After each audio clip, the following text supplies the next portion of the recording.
Hello, it's 9 p.m. in RTD's time to English New Edition. For tonight headlines, we have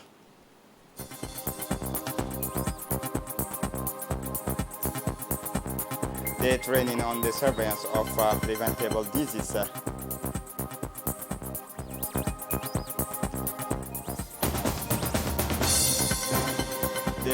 For the international scene, Washington announces new military aid for Ukraine. Welcome to our newsroom. The Secretary General of the Ministry of Health, Dr. Saleh Benoita Turab, chaired a training workshop on epidemiological surveillance, particularly for vaccines with the 5 year of age, the vaccines of the children with the 5 year of age. The workshop was attended by the coordinator of the expanded programs on immunization, Mr. Dawood Ahmed Ali, Dr. Ibrahim Kone of CDC Atalanta, Dr. Josette Debo of the World Health Organization, and Dr. Sugo of AFENET. The staff of the Ministry of Health targeted by this training are FETP focal points of Djibouti city and 5 regions. The agents of the immunization program as well as the agents of the ENSPD. As a reminder, the country has undertaken to implement the recommendations of the World Health Organization concerning the surveillance of poliovirus and the surveillance of eruptive fevers. Thus, in 2021, the country has initiated the environmental surveillance of poliovirus and estimated in March 2022 the case by case surveillance of acute flaccid paralysis. For his part, the directors of the expanded programs on immunization coordinator in order to improve children's health of the Ministry of Health has recognized the needs to strengthen epidemiological surveillance in all regions with a number of targeted diseases. One of the strategic axes of the strengthening is the reinforcement of the capacity of the staff of the health department. In his speech, the Secretary General of the Ministry of Health, Dr. Saleh Benoita Turab, thanked the World Health Organization for the funding of and expertise of this training, which will undoubtedly benefit the country's structures as well as the population. Development of our country does not unnotice the rapid urbanizations of especially the cities that are growing like mushrooms in Djibouti city. The Republic of Djibouti is changing its face and taking on the appearance of a large metropolis in the making. This is characterized by a rapid urbanization, particularly in cities that are growing like mushrooms. The appearance of larger buildings conducive to business development, large shopping malls, but also frantic multiplications of hotels to accommodate a clientele more and more interested in Djibouti. In parallel to this development is accompanied by an urban policy that includes the well-being of its inhabitants. Indeed, we see that Djibouti is equipped with infrastructure and spaces designated for relaxation and free times. Among these spaces, we can mention the renovations and development of the public garden known to all, which is the heart of all the commercial district. It is at the intersections of the commercial pole and the pole of the administrations of the city of Djibouti. Since its renovation, it is a real place of relaxation, and the evening camp Djiboutian takes advantage of public benches.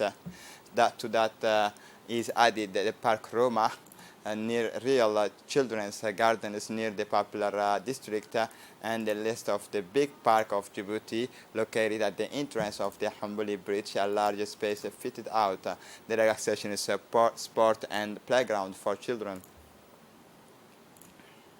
Slowly but surely, the Salam African Bank continues its expansion policy after several its establishment in Ethiopia and Kenya. This time it is in Uganda that the bank has obtained a license and will open a branch. This branch will have the mission to present 100% Islamic financial products for the Ugandan market. Indeed, Salam African Bank has achieved remarkable success in exporting and consolidating national know-how. The bank will innovate by introducing the marketing of quality products and services in the Ugandan banking market. Since yesterday and this morning, the southern region of the countries and Ali Sabih Dikhil have experienced heavy rainfall. The heavy rainfall have hit the regions of the unit Dakhil. Since early this morning, the rainfall has affected the city of the unit Dakhil and its periphery. The floods of Wadi crossing the city took away two children. So the body of the 15-year-old girl was found. The other child was saved. The rainfall has affected all the localities in the regions of Dakhil.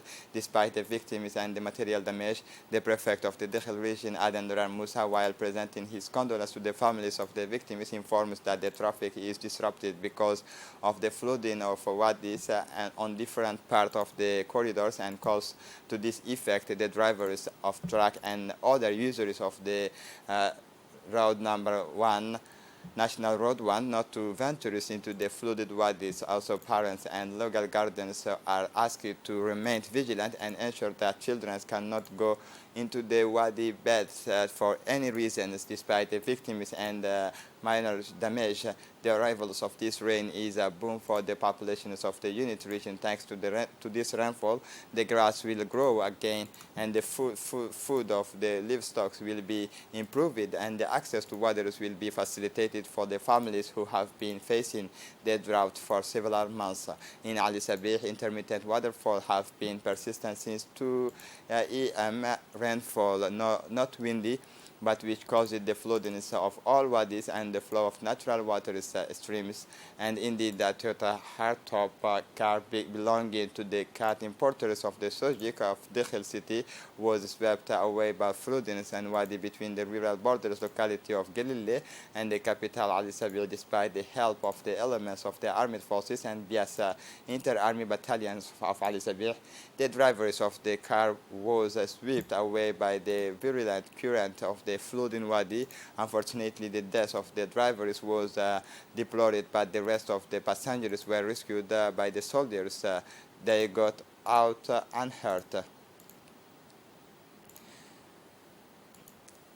This Tuesday, around 7 a.m., a virulent fires broke out in neighborhood 4, more precisely in the sector between Avenue 10 and 11.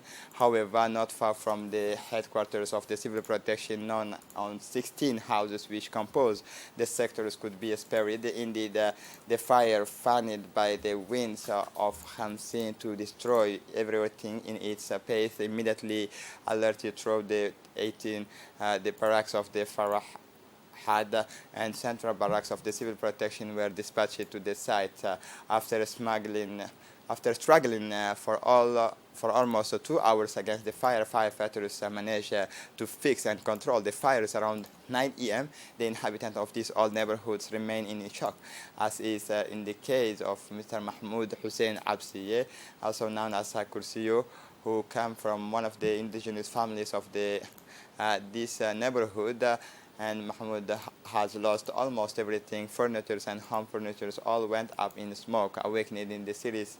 In the cries of the neighbors, all could not was to save my mother, and who was being sick and bedridden for years, and I have succeeded in doing so.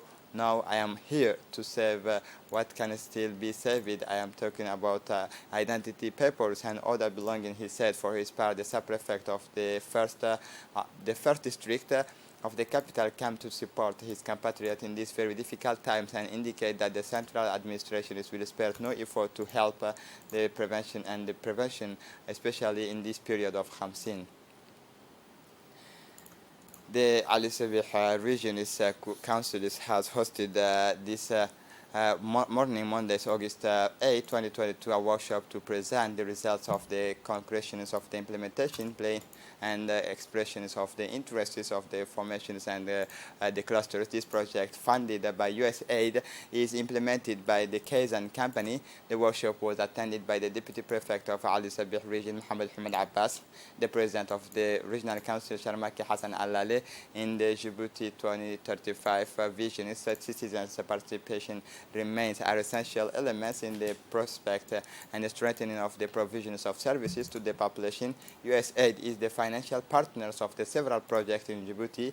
This new project, funded by the American people through its international development agency, USAID. This project will help strengthen the partnership between the Republic of Djibouti and the United States of America. The support project for civil society engagement in the local development process is executed by the Case and Company as an implemented agency under the institutions and anchor of the Ministry of Interior, as well as the other sectoral ministries, namely the Ministry of Women and Family and the Ministry delegate in charge of decentralization. For the international scene in Chad, the National Dialogue launched major rebels group putting an end to the decades of unrest and instability is the ambitions of the agreement signed on Monday between the Chadian authorities and some 40 rebels factions.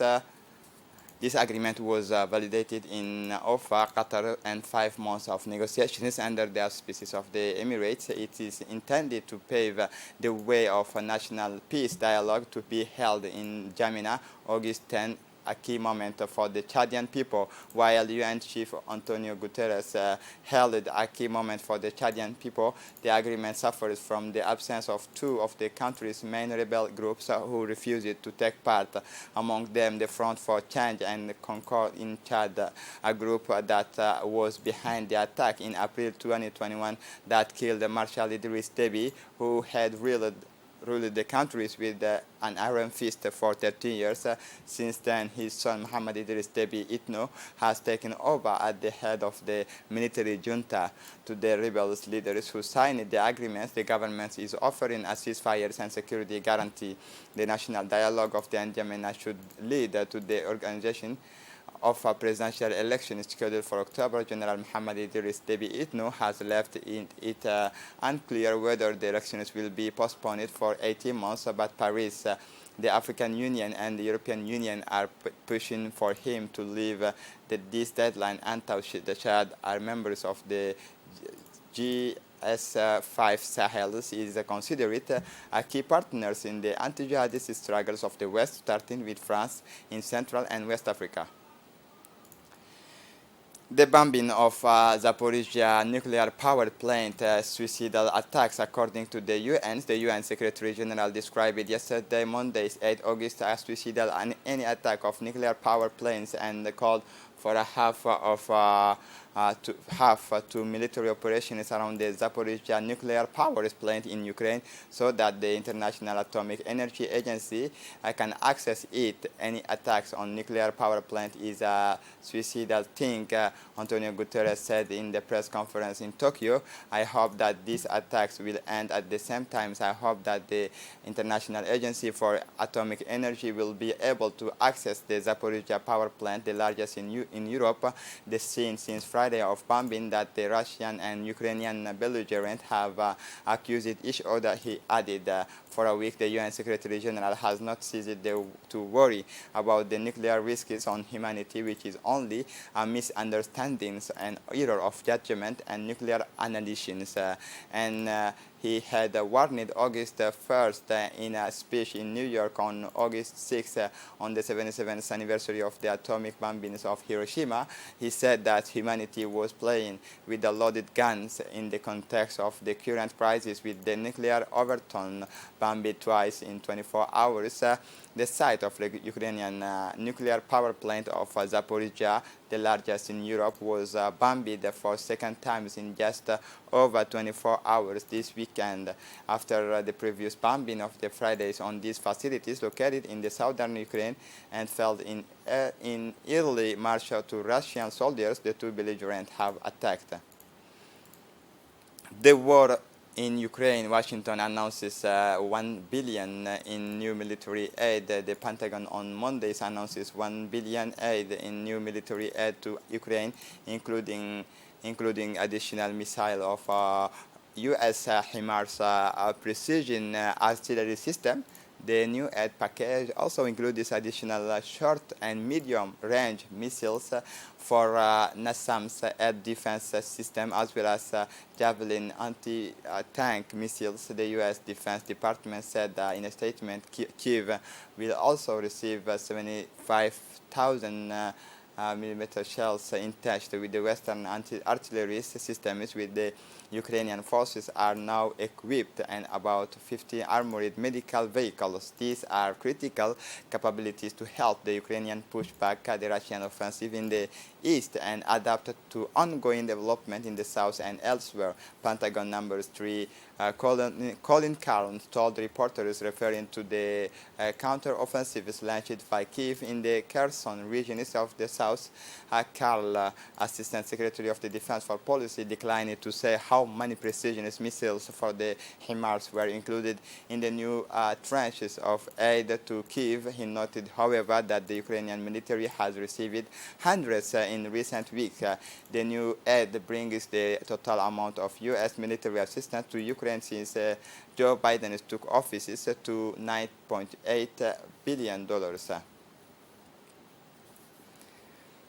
This is it for the news. Thanks for watching us. Have a good evening.